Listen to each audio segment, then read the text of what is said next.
Assalamualaikum to everyone who are watching this video. I hope everyone is doing well.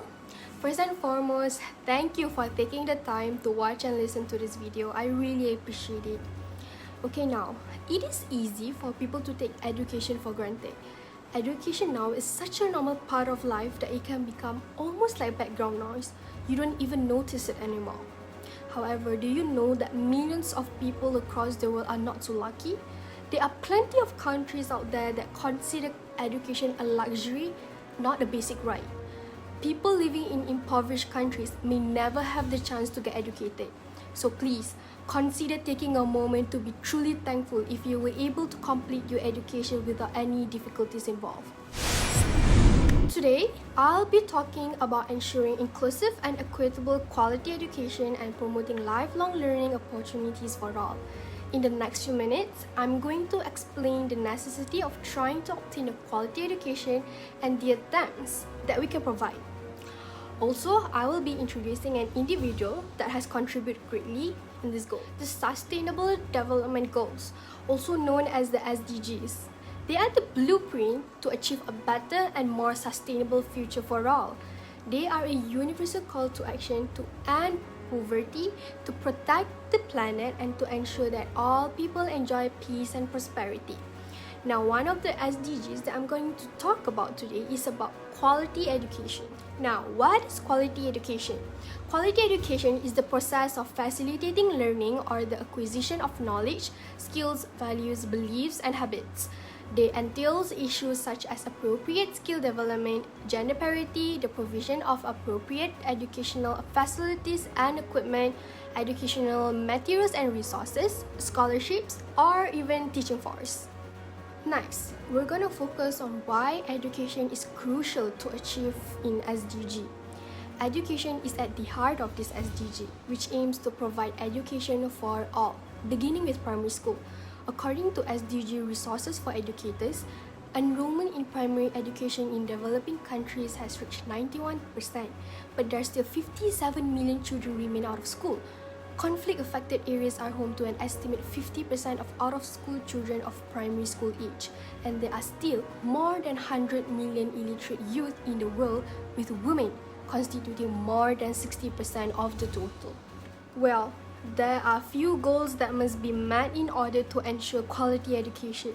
The priority is to make primary and secondary education free. This is attained by ensuring that all girls and boys receive free, fair, and high-quality primary and secondary education, which results in relevant and effective learning outcomes.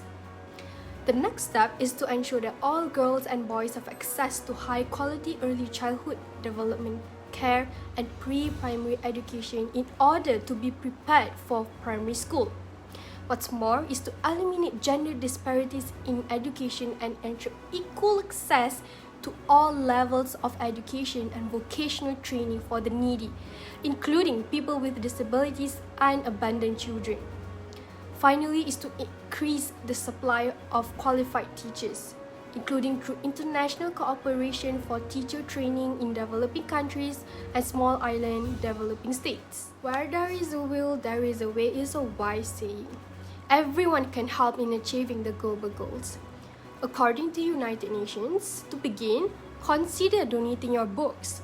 Donating your used books to someone is the simplest way to provide access to knowledge. The next step is to promote and participate in free online courses.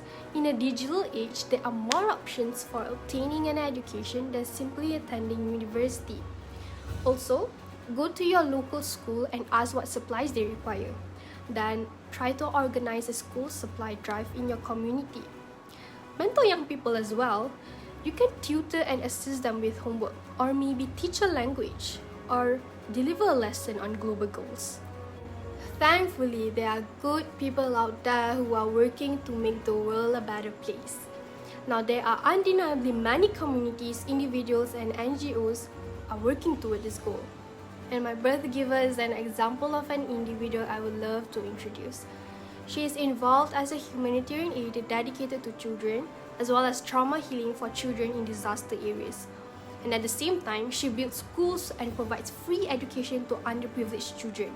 Along the way, she will occasionally teach as a visitor teacher and teach about cultures from around the world. And sometimes she will either collaborate with the locals or with the UNHCR, also known as the United Nations High Commissioner for Refugees. Or she appears to be going to the affected areas by herself. And if you're wondering, the schools are built with the assistance of local communities. Friends, families, and social media are the fundamental sources of funds for these projects. Alhamdulillah, the schools have now been built in the Indonesian states of Lombok, Bima, Palembang, and Sumbawa. Now, education. In my opinion, it liberates the intellect, it unlocks the imagination, and is essential for self-esteem.